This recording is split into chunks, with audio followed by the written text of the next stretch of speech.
This is Derrick Broze.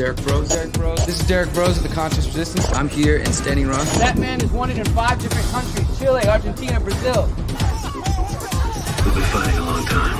We've all lost so very much. So many loved ones gone. Don't you fucking tease that horse! You are not alone.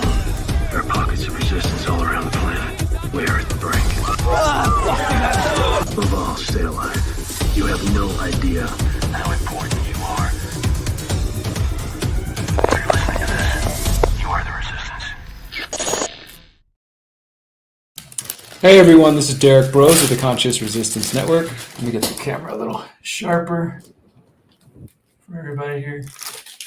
Whoa. Welcome to my broadcast as we close out the fluoride lawsuit. Let me see if I can fix that. There we go. And I just want to say thank you right off the bat to everybody who has been supporting my work the last few days. You might have, or the last 2 weeks really, you might have seen me all over the place. Particularly today was a really good day for my work. I'm going to talk about that, all of the channels you might have seen me around right now. First off, just want to mention we are live on Instagram. Shout out to everybody on Instagram who's been following me over there and everybody who's, just following the work. We're live on Rockfin. We're live on YouTube, Facebook, Twitter, and I think that's it for now. So thank you everybody who is tuned in and everybody who has been supporting my efforts. As I mentioned, I've been kind of all over the place today. It's been a busy day. I haven't even ate dinner yet, and it's almost 8:30. So I'm going to try to keep this video under 20 minutes and encourage you to go read my articles if you want to get the deeper dives. But today, this video is going to be focused on what literally just happened. If you've been following my reporting the last couple of weeks, I was in San Francisco. I just got home a couple of days ago. Today was the final hearing in the fluoride lawsuit where the EPA and the Fluoride Action Network both presented their closing arguments, and Judge Chen asked a lot of questions. Now, from here, the judge will review all the data, the witness testimony, the studies that have been presented, all the various exhibits, and will reach his own conclusions, at which time we should probably hear what that conclusion is. I would estimate a couple of weeks to a month is what it seems like. So that's the absolute latest. So if that's all you got time for, you're in a hurry, then that's what you need to know. The fluoride trial has come to an end. It is now in the hands of Judge Edward Chin. And from here on out, I will continue to follow what happens there. But if you got some more time, stick with me, guys, because we're going to go deep. First, I want to remind you guys to check out my website, theconsciousresistance.com. You might notice when you go there, there's a pop-up right there. If you're not signed up on my email list, please do sign up there. No matter what social media platform you're following me on right now, if you're not following my email list, you're going to miss some of my work because I put some things out on Twitter because it works, some things out on Instagram. But honestly, Instagram, I put the least stuff out because I'm a writer and Instagram's mainly pictures and videos. And so not all my content gets there, for example. So if you want to get caught up, subscribe to our email list at theconsciousresistance.com. And again, this is the website I've hosted for going on 11 years now. For the last 2 weeks, it's been pretty all fluoride. You can see the different interviews I've done with the plaintiffs, the expert witnesses, and the scientist, and Michael Conant, the lead attorney. You can also scroll down, guys, and you'll see these various categories. Let me zoom in for you. These are all, not all of them, there's a lot more, but these are some of the categories of topics that I've covered over the years. The pyramid of power, technocracy, the finder's cult, Jeffrey Epstein, surveillance, COVID-19, 5G, anarchism, agorism, motivational stuff, walk and talks, weather modification. You go down here and you see vaccines, you see water fluoridation. When you click on that page, it'll open you up to this page, which is literally everything that I've produced for the Conscious Resistance since 2013. I was doing some work before then, but these are all the interviews I've done since that time, including the fluoride trial, the fluoride lawsuit, following it since the beginning and reporting on it in 2020 and reporting on it again here. So if you want to see the various experts that have shared some just groundbreaking information with me, if you didn't see my previous reports on week 1, you're going to want to go back and watch these. But so stay tuned there. And then also, for those who don't know, I write for thelastamericanvagabond.com, thelastamericanvagabond.com. And when you go to the TLAV website, you can see there's TLAV team right there on the menu. You can scroll down to my name, Derrick Broze, and it has a list of some of my different investigations. You'll see the bottom one says fluoride trial. Click that, and then it brings you to this page. And here's everything that I've written on the fluoride lawsuit, the fluoride trial, since 2020 when I first joined TLAV. So there's, 4 pages worth of interviews and articles and all kinds of documentation of everything that's happened over the last 4 years. And today we're going to focus on my very latest article that just came out. The fluoride lawsuit comes to an end, federal judge to decide the future of water fluoridation. And I'm going to just summarize for you a little bit about what was discussed today, and sort of what the final talking points were. And then also I want to cover this, which I was just sent by my friend Brenda, who is part of the lawsuit. Apparently, factcheck.org just released a brand new, fresh out the garbage bin fact check about water fluoridation, because RFK has been posting about the lawsuit and posting about some of the problems with fluoride. And so I'm excited to get into that. I haven't even looked at it yet, but we're going to get into that in just a second. But let's go ahead and dive into this article. Again, this is at thelastamericanvagabond.com. So, as always, I encourage you to read my articles. I'm not going to read it to you. I'm just going to give you the bits and pieces that you need to know, and hopefully you'll make the effort to go read my article that I made the effort to go write. So throughout the proceedings of the final day today, Michael Conant, who's the lead attorney for the Fluoride Action Network, he argued that despite the uncertainty surrounding the exact concentration at which fluoride causes harm, the evidence that the plaintiffs presented over the last couple of weeks makes it clear that fluoride is a neurotoxin. And Michael Conant encouraged Judge Edward Chin not to let the, quote, perfect be the enemy of the good. You guys have heard that phrase. He said, quote, "We do not need for every piece of the puzzle to fit before we take steps to prevent harm. We need to take action when we have evidence of risk, and we have that here." So that was sort of a lot of the back and forth was around that. You had Brandon Atkins, who's the DOJ attorney representing the EPA. His job has been the whole time, and I would argue that the EPA in general, their attorneys, their job has been to basically just say that it's too inconclusive. We don't have strong enough data at this time, so the judge should not rule in the favor of the plaintiffs, because we just need more science, more data, keep kicking the can down the road. Don't do anything about this toxin that's harming babies and pregnant mothers and all kinds of people, at-risk people. Instead, let's just keep calling for more studies. And to be honest, as I've hopefully proven to you guys over the last few weeks, if you didn't already know, we've got more than enough data to prove that fluoride is harmful, and specifically that is a neurotoxin. So the idea that we just need to wait around for more studies is just ridiculous. But that's what the EPA has been trying to do, is just saying it's inconclusive. And I'm going to get to some quotes here. Brandon Atkins, he told the judge repeatedly that his court would be an outlier if he ruled in favor of the plaintiffs, basically saying, like, you're going to be going against all of the established science. He said that the expert witnesses, Dr. Stanley Barone and Dr. David Savitz, which were the EPA's witnesses, proved that the evidence of fluoride's neurotoxicity is not clear enough to rule against the EPA. Brandon Atkins stated that for the plaintiffs to prevail, they must prove that fluoride is a neurotoxin at 0.7 milligrams per liter, and the EPA does not believe that they have done so, that they met this burden of proof. Atkins also noted that if the court rules in favor of the plaintiffs, the judge would have to select a point of departure. And this is basically, as I mentioned, there's all this discussion around where exactly is the harm beginning with fluoride. We've got these studies that are showing above 2 milligrams per liter, 4 parts per million, there's harm. We can't point exactly where it's at, but we know it's up there. It's somewhere higher. And the EPA would like the judge and the public to believe that it's only at those higher levels, not anywhere near the 0.7 milligrams per liter that the CDC recommends, that there exists harm. And so they're basically saying that the plaintiffs haven't done so, that because they can't pinpoint a point of departure at which the harm begins, then there's basically no way for the EPA to even complete this risk assessment. He was basically kind of throwing his hands up and saying, "Judge, if you rule this way, we don't even know what we're supposed to do. We don't have the proper information." He said, quote, "The court would be in uncharted territory if it were to rely on a systematic review to do that here." He said, ruling against the EPA would, quote, "not reflect the best available science."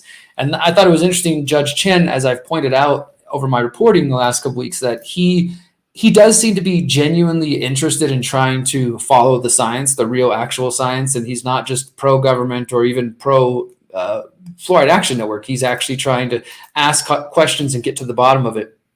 So Judge Chen then asked the EPA's attorney, he said, "So what am I supposed to do with the fact that there is," and this is his words, "unanimous agreement that fluoride is causing harm?" He said, quote, "Even if it's hard to find the point where the lowest adverse effect is being observed, clearly there is an effect."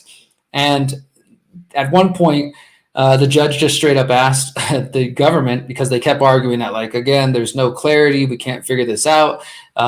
They said it's the plaintiff's duty to prove that fluoride presents an unreasonable risk under the condition of use, which specifically means water fluoridation, at issue, community water fluoridation at 0.7 milligrams per liter. And they cannot do that, according to the EPA attorney. And at this point, the judge said, we don't, excuse me. So Atkins told the judge, quote, "We don't even know which way the data goes." And the judge responded and said, "Well, we can certainly tell there's a direction or a relationship between the higher concentration of water fluoridation levels." Honestly, I'll just pause here for a moment before I go into these next sections.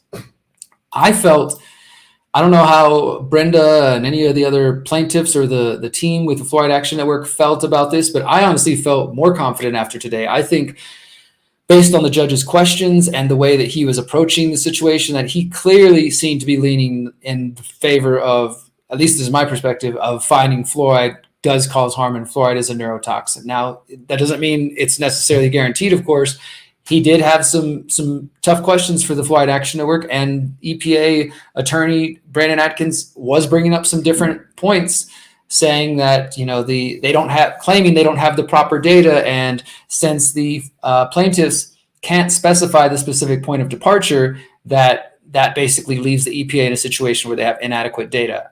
I don't even know if that's true, but that's what they were arguing, and the judge seemed to hear that and kind of like, okay, all right. And he's hearing him say, you're going to be an outlier. You're going to be ruling against the science. And the judge knows that there's a lot of weight on this decision. So I doubt he wants to be looking like somebody who doesn't understand the science, or to have his ruling overturned later by an appellate court because EPA somehow proves that he didn't get the science and so he made the wrong ruling. So in my view, he's taking his time to really understand this. And today he definitely seemed like he was leaning in favor of water fluoridation being a poison. So that was promising, to say the least.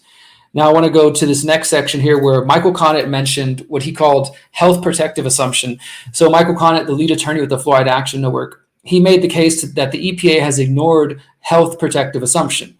And he told the judge that the EPA favors a non-health protective assumption in this case, choosing to assume that fluoride is safe instead of erring on the side of caution. So at this point, it was interesting because the judge asked Michael Connett, when he was saying health protective assumption, he was kind of saying it like it was a specific term or a statute or a regulation or something. So the judge asked, like, okay, so is health protective assumption, is this a statutory or a regulatory mandate, or is this just your interpretation of how the EPA works? And Michael Connett said, well, it is my interpretation, but it's also based on the statements by the EPA's own expert witness, Dr. Stanley Barone. And he pulled up some statements from Barone's deposition where Dr. Barone specifically said that the EPA uses a health protective assumption. And Barone said this assumption was, quote, part of our agency guidance. So I thought that was pretty interesting. And maybe it's not always intriguing or like fascinating to everybody. You'd rather be watching like a sports game or some sort of, a fight, and you're like, oh, boom, back and forth. But I feel like that's what it's like when you're in court. And especially if you're really following along and you're really understanding, you kind of see like, oh, they tried to come in with this angle and the judge just knocked it down, or Michael comes in and just drops some big truth bomb.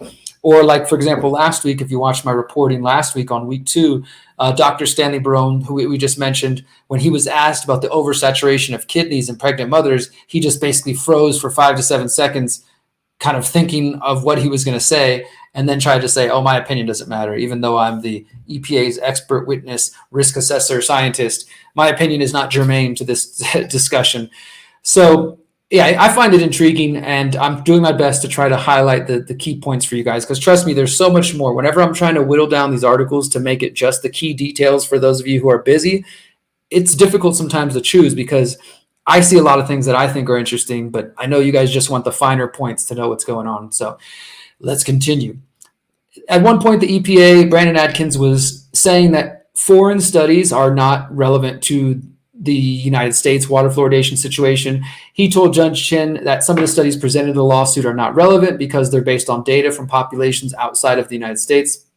He emphasized that the studies came from Iran, India, and Pakistan, and thus there will be variables in the data that he claimed would make it inapplicable to the lawsuit.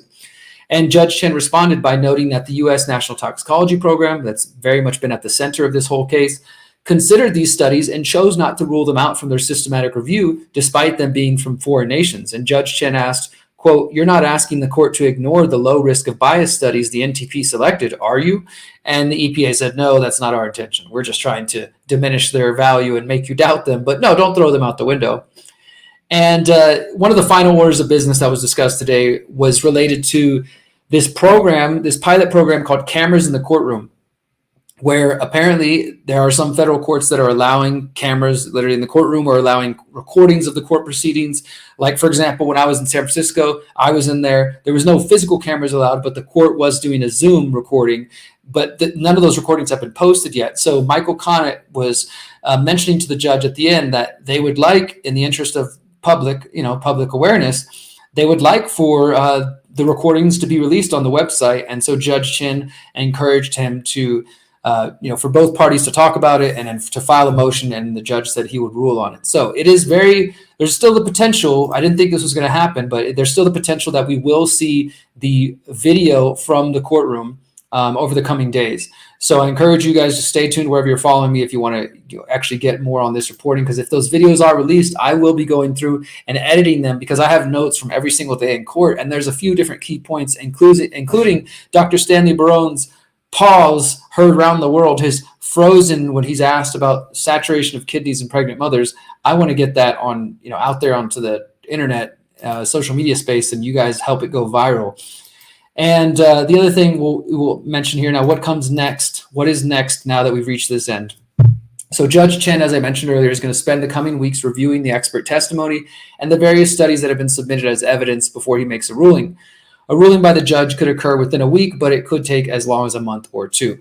If the ruling is in favor of the plaintiffs, the EPA would have the opportunity to appeal. However, as Fluoride Action Network recently noted, the appeal would not, quote, require the relitigation of the entire scientific case. So hopefully we wouldn't have to do this whole thing again. But as I ended here, whichever way Judge Chin rules, the fluoride lawsuit has already been historic and precedent setting.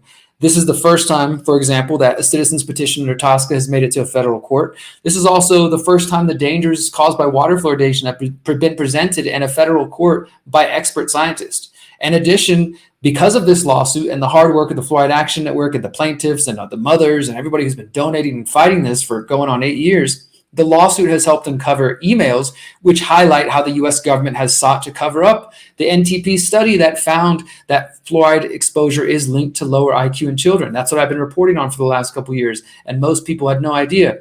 We also learned that Harvard University and the World Health Organization have been infiltrated by the fluoride lobby, as told to me by expert witness Dr. Philippe Grandjean. So is it any wonder that there's been absolutely zero corporate media coverage of this historic lawsuit? Can you guys wonder why? Can you just consider why? This article I just read to you can find at The Last American Vagabond. The fluoride lawsuit comes to an end. Everybody who's watching everywhere else but Instagram, you'll be able to check the show notes. But if you're on Instagram, you got to go to my websites if you want to see these reports, or maybe I'll share them in my story later. So that's where things are at. And before we go to this fact check, what I'm excited about, I also want to mention that we did do crowdfunding. We attempted to raise $6,000. We raised about $4,500 while I was out there. And even today, people are donating. 40 minutes ago, somebody donated $50. And 8 hours ago, $49. And then today, somebody donated $1,300. Shout out to Kim and Jeff. I met them in San Francisco. I didn't get much time to hang out with them, but they donated $1,300 to bring us to that 6,000 goal. And then with the rest of you guys, these recent donors, we raised $6,099. So and I've already shared this on my social media, but for transparency, this trip cost about $3,866 with hotels, flights, me eating while I was there. I still have to eat. And so thank you. Everybody who donated, you helped pay for my flight, pay for my hotels and my food, so I didn't have to pay out of costs. And the extra bit of money that is left over, which is not much, is going to help pay me for my 42 hours that I spent in the courtroom, plus another dozen hours doing interviews and editing the interviews and doing all these other interviews. So I'm just very grateful to everybody who's donated. I just want to make that clear. So if you did donate, we appreciate you. This is what's possible when you donate to the Conscious Resistance or the Last American Vagabond. And for anybody who's interested in supporting me on more of a monthly basis, you can go to theconsciousresistance.com/invest, guys, because I am truly an independent journalist. I get paid for my articles for the Last American Vagabond. I write weekly articles, but everything else I do that you see me doing, videos, traveling, speeches, etc., these are just because I care. And so if you want to support me, sign up on Buy Me a Coffee for monthly support or a single time donation. And you can do the same thing on Substack. You can also mail support if you want cash, checks, whatever, to my P.O. box here. And of course, I accept crypto. So I just wanted to mention that. Now let's look at this fact check before we wrap up and I go get some dinner. Factcheck.org. Thank you, Brenda, for sending this to me, because Wow, I'm gonna have fun with this. I don't think I'll even fully be able to get into this. It's pretty long here, but this will definitely deserve a response. But let's just go ahead and get into the basics here. The mineral fluoride at the right dose has been shown to reduce the risk of tooth decay. So they're already lying like the very first sentence, because we literally had a study published this week, the Lotus study in the UK, that showed that there's negligible impacts and reduction of tooth decay. But okay, we'll keep going. Based on studies demonstrating this in children drinking naturally fluoride containing water. That doesn't even make much sense, but okay. Individuals in the cities in the US began to add fluoride to tap water beginning in 1945. Again, this is just the Disney version of the story. We're already off to just like straight up propaganda, which is what we know most fact checks are. The CDC and multiple expert groups endorse water fluoridation as a way to reduce tooth decay, including the ADA, the American Academy of Family Physicians, and the American Academy of Pediatrics. However, a February 4th post from independent presidential candidate Robert F. Kennedy Jr. on X made a sweeping claim about fluoride's effect on the nervous system. He said, quote, "As president, I'm going to order the CDC to take every necessary step to remove neurotoxic fluoride from American drinking water."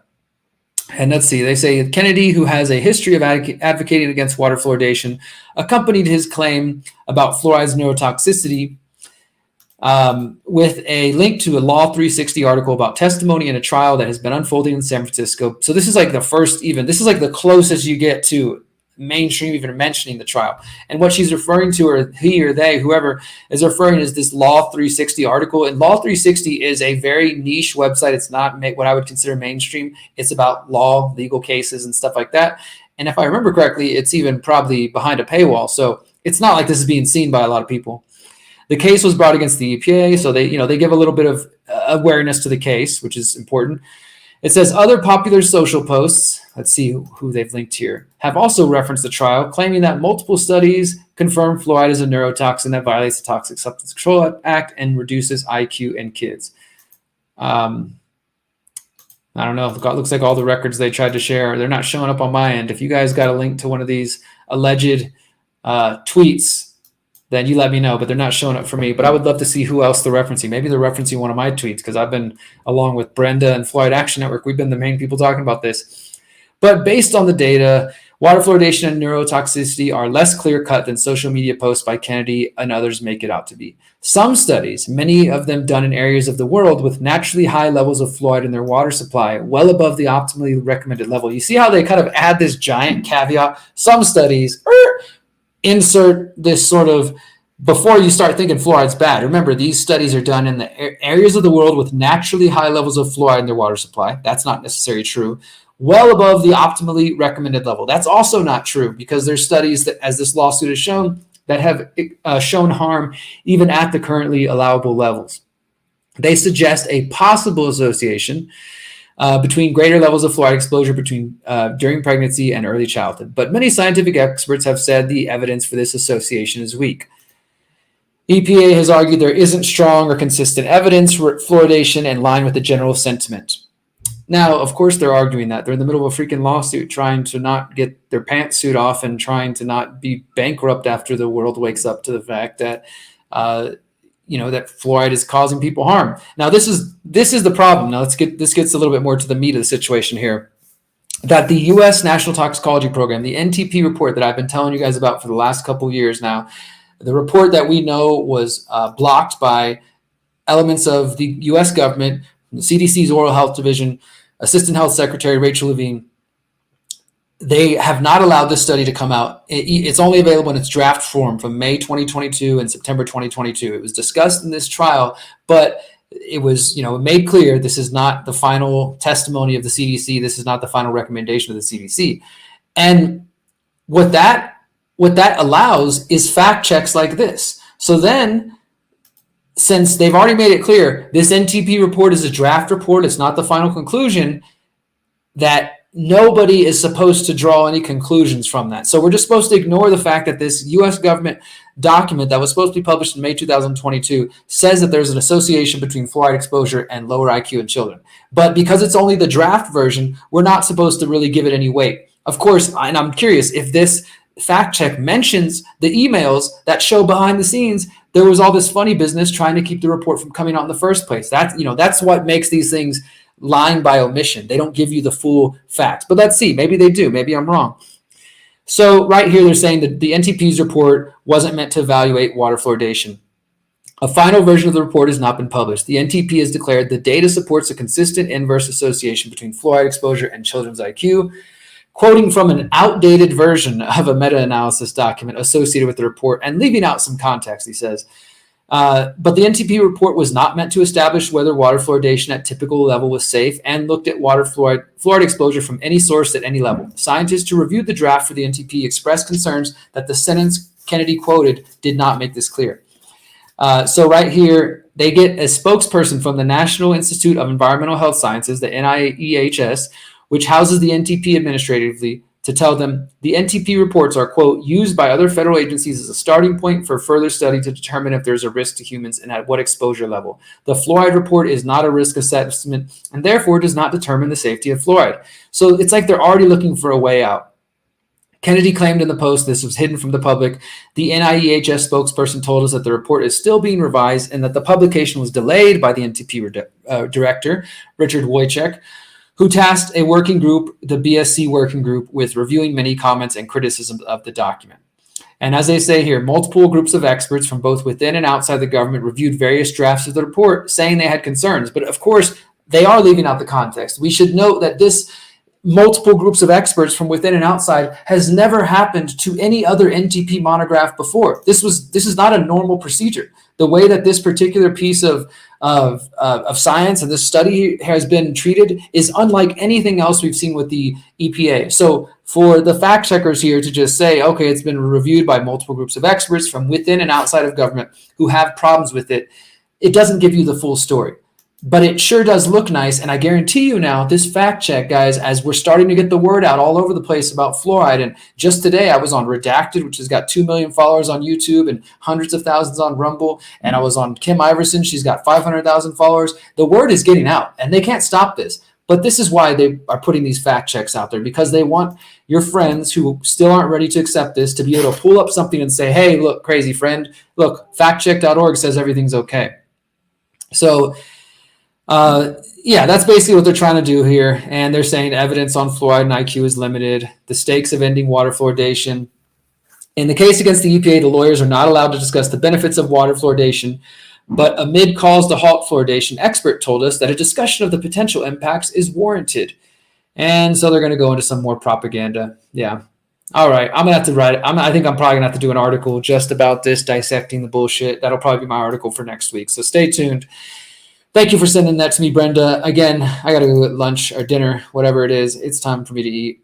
Thank you guys for supporting. Again, I want to remind you, if you follow me on social media, you really want to follow me through my website, theconsciousresistance.com. Sign up for my email list, because if you follow me on Instagram, Twitter, even Telegram or Facebook, you're only getting part of my content. I do videos, I do articles, I do voicemails, I do documentaries, I do all kinds of stuff, and you're not going to get it all unless you signed up to my email list. At theconsciousresistance.com, visit our category for water fluoridation, see all the reports I've released over the years. At thelastamericanvagabond.com, you can see my latest article. You can see all the articles I've written over the last 4 years about this lawsuit. If you want to donate, throw any last-minute stuff into our Send Go, feel free. That money is coming to me. You can also just donate directly to me at theconsciousresistance.com/invest, because the platform will take some of the fees out of it if you donate through the crowdfunding. And once again, thanks to Brenda for sending me this. I look forward to dissecting it and breaking it apart. So that's going to do it for today, guys. I appreciate all of your time. Thank you so much for supporting me. I'm doing the best I can. I'm just one person out here. It's me and a few people that help me out in different ways, but we're a small grassroots team. I've been doing this for 14 years, 10 years of full time, and I'm still not sustainable yet. But I'm hoping with your support and those of you who see the kind of work that I'm willing to do and see my commitment to these issues and the efforts that I'm willing to put in and the lengths that I'm willing to go to confront liars and politicians and crooks and to report in a factual way that doesn't give you spin, that doesn't give you fear and just sticks to what we know, then I encourage you, I invite you, I humbly request that you invest in me and my journalism so I can continue to produce more content like this. And we can continue to spread information, most importantly, to wake up people so that mothers and children are not affected and impacted by this poison any longer. So thank you guys, and thank you to everybody who keeps up this fight. Until next time, remember, you are powerful, You are beautiful and you are free. Peace. Since 2012, the Conscious Resistance Network has been an independent media organization focused on empowering individuals through education, philosophy, health, and community organizing. We work to create a world where corporate and state power do not rule over the lives of free human beings. Our motto is leading by example and helping others in their pursuit of freedom. Visit theconsciousresistance.com to find our articles, documentaries, interviews, podcasts, books, and more. Remember, you are powerful, you are beautiful, and you are free.